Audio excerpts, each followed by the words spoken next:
We'll take questions for Kevin. Right here, Tim, on the right side. Hey, Kevin. Tim Bonnis from the Washington Post. Obviously, you've been teammates with LeBron for a few years now. He's got a streak of, I think, 30 straight series with a road playoff win. Obviously, you guys are the underdog in the series. You don't have home court advantage. How much confidence does that give you guys as a team to know you have a guy that's been able to go on the road year after year and have that kind of consistent level of success, obviously at the highest level in the playoffs? Yeah, it gives us a lot of confidence. We have a number of guys with experience and a lot of playoff minutes, a lot of years logged in this league, and been in a number of these situations before. And Bron, I mean, he's at the forefront of that. He's ahead of that. So just having a guy that's been here, done that before, has so much confidence in everything that we do and walks the walk, it allows us to be ourselves, to be confident in approaching game two. Janie in the front. Hi, Kevin. Janie McCauley from Associated Press. How do you guys go about stopping the ball so that Durant doesn't go down the lane untouched, but also getting to shooters? It's a challenging task, I'm guessing. Yeah, I mean that's what stuck out in in film the past 2 days was that we have to be able to stop the ball. We have to take smart fouls, especially in transition if they have numbers, and load up. We got to know when to crash on offensive glass. Know that we're going to be cross-matched in transition, 1 through 5, really, especially against their shooters. So, those times where they got into the paint, especially in that first half, I believe they had 42 points in the paint in the first half, something around there. So, something that we really need to try to take out, force them into tough contested shots from the perimeter or from the 2-point. Fifth row towards the back. Hey, Kevin, Chris Fedor, Cleveland.com. You've talked all along about how great you guys are when you play with pace, and that's when you're at your best. How do you do that and not allow it to get into a track meet that could favor Golden State the way that it did in Game 1? I think just we're so good at when we get stops. I mean, it's all predicated on our defense, and it has been that way all year. When we're able to get stops, and I mentioned us having a great game plan, not giving up those transition buckets and those paint buckets. When we're able to do that, we're such a better team, and that allows us and dictates our pace a lot of the time. So, I think it is. We're fortunate enough to be able to play both styles, a number of styles of basketball in the half court as well. But we definitely don't want to make it a track meet or make it anything that favors them. But at the end of the day, I think our pace is what makes us great, and we have to play that way. Any other questions for Kevin? Michael, over here on the aisle. Kevin, on the roster, you have guys like Kyle, Darren Williams, people who weren't through this a year ago, been in the league a long time without getting the chance. What dynamic have they brought, not just as players, but that trying to get that ring 13 years into the league? What's it meant to your team and your locker room? Talked about and mentioned experience with this team. Those are two guys that have.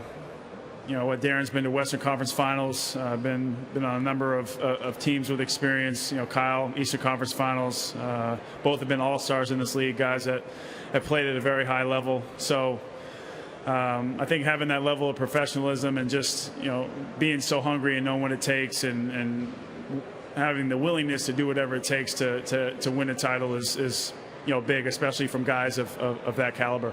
Does it add a little bit of a freshness? Not that anyone who's been here 3 times would take it for granted, but to get here for the first time and this far into their career has got to be special. Yeah, it definitely is special, and I think that now just going into Game 2, finding ways to get those guys going, to get our bench going, and I know those are the 2 guys you're mentioning, but. Just looking for opportunities and breaking down the film, seeing where they can be effective because they do mean so much to our team. Thank you. Thanks. Rachel, right here. Kevin, what did you notice on film? Did they play you significantly differently than they did last year during the finals or even at Christmas or since then?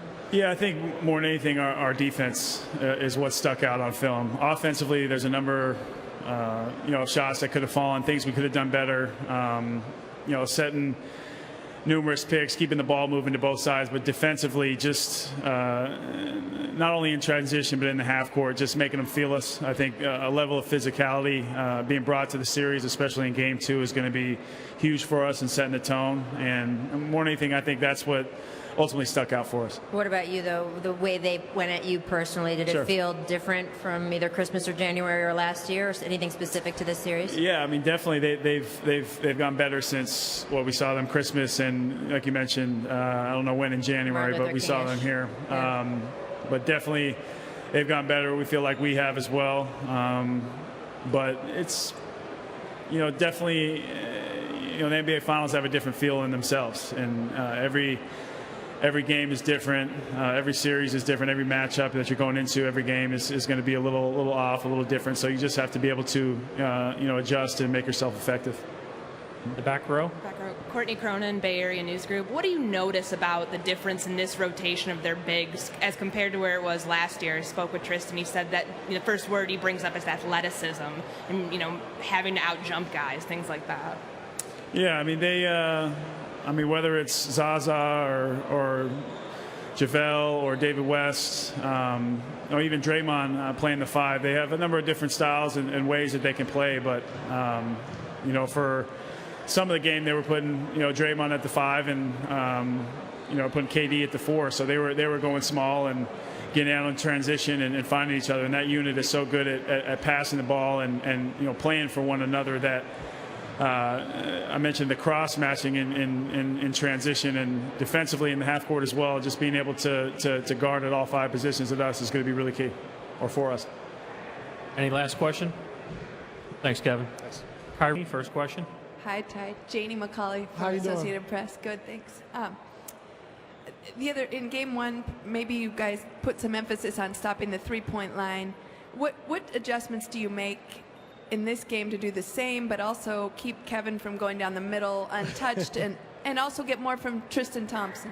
Well, we got to stop the ball. That's the most important thing, and we can't let Durant get easy baskets like that. And with him being probably one of the best scorers in the NBA, you can't give guys like that easy opportunities at the basket. So we got to do a good job of stopping the basketball, but we also got to get back out to shooters. So one guy has to stop the ball, and the other guys have to get back and get to Steph and Clay and those guys. But we got to stop the basketball first. With Tristan, he's going to be fine. They're doing a good job of hitting him with 2 or 3 bodies to keep him off the offensive glass. But with him running the floor, with his will, with his passion for the game, he's going to be fine. So we're not worried about Tristan. Third row on the right. Tom Haberstroh, ESPN. Klay Thompson is in a little bit of a slump here in the postseason, but how quickly can that guy catch fire, and how does that dictate how you guys guard and making sure you don't get inside your head thinking like he can't hit that next shot? I mean, he's one of the best shooters we've ever seen, and for him to be in a slump is crazy. I mean, he's missed some shots or whatever, not in a great rhythm because Steph and KD's playing at a high clip, and they have been in the playoffs. So, maybe be a little bit out of rhythm, but as far as off and slumping, I don't believe that. A guy like that is never slumping. So, as a coach and as a player, how much did being hot in a game dictate whether you're going to stay in the game or not? Like if Kyrie hits a few shots in a row, but he should be coming out, are you going to leave him in there to keep that hot hand going? Yeah, we did it in Boston. He had a great third quarter, and we kept him in for the first 2 minutes of the fourth quarter to let him ride it. And that's what this game's all about. When guys are hot, you got to ride them. And did that change as a coach, like your feelings as a player? Did that change, or you had the same mentality, like you should keep riding that hot? Oh, yeah, for sure. Yeah. Yeah. Next row back. Ty, Terry Pluto from the Plain Dealer. When you looked at the tape, and you had mentioned before about all the turnovers and things like that, what did you see looking at that was causing so many of those? Well, we know Golden State's a great defensive team, but I thought some of them was unforced, and then a lot of them they did force. But they did a good job of helping and then getting back out to shooters or stabbing at the ball and getting back out, playing cat and mouse. So when we make a move to the basket, we just got to be decisive, taking it to the basket or making the pass. And I thought they did a good job of just playing in between, making us, be off guard. So when we make a move, we got to be direct what we're going to do. If not, move the basketball. The fast break points, I forgot what it was. It's almost like a plus 20 for them. I'm sorry, I couldn't hear you. Well, in terms of trying to get more fast break points for yourself, I think there was like 27-7 or something like that in that game. Yeah, I mean, when we get stops, we got to get out. We got to play with pace. We got to play in transition. They're a great team in the half court, as far as loading up and taking away what they want to take away. So when we get stops, we got to get out and run and play with pace. It's Tim Bonus of the Washington Post. Where on the list of LeBron's accomplishments do you rank the fact that he's won a road game in 30 straight playoff series in terms of being able to go on the road and have success for such an extended period of time? I couldn't really hear you. I'm sorry. No, where on LeBron's list of accomplishments do you rank the fact that he's gone on the road in 30 straight playoff series and won a road game? And as a coach, how much confidence does that give you in your team to know that you have a guy that's been able to go on the road and obviously tough environments and get wins year after year like that? I mean, well, he's a great player. And, anytime you want to win a championship or you want to win, you have to win on the road. And we understand that. And, with Golden State having home court the last 3 years, it's going to be tough. And you got to win on the road to be great. Howard, back right. Howard Beck, Bleacher Report. Ty, if you go back to March, April, when you guys were struggling a little bit and people were kind of wondering what you guys could become again in the playoffs, what was your level of concern at the time about this team's ability to get back to like a championship form that would get you to this spot? How did you say before? You said the regular season? Yeah, late in the regular season, that last couple months where you guys, like defensively, you were off, and there was a lot of concern about, Right. What was your level of concern then that you could get back to the kind of play that would get you here? I wasn't concerned. My biggest concern was getting healthy. I thought once we got healthy and we got all our pieces together, we can kind of figure out how we wanted to play, what style of basketball. Defensively, I just knew we're more of a scheme defensive team. Like we can't, we got to scheme and take things away. And in the playoffs, we're a lot better defensively than we are in the regular season. You were a veteran of some Laker teams where flipping the switch was like the whole phrase that went on, and we saw. I don't like that phrase.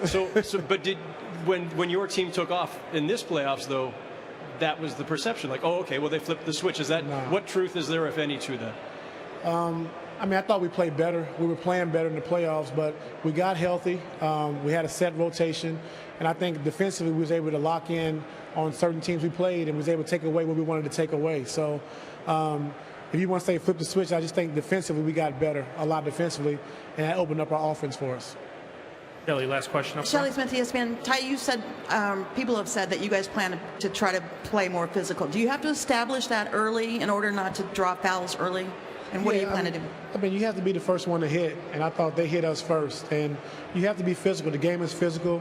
You got to bring a physicality to the game 1 through 5. And I thought last game we weren't as physical as we needed to be. We're off bodies, let them run free. So we got to do a better job of being on bodies, being physical, and bringing the contact to the game. Yes, ma'am. Thank you, Coach. Yep.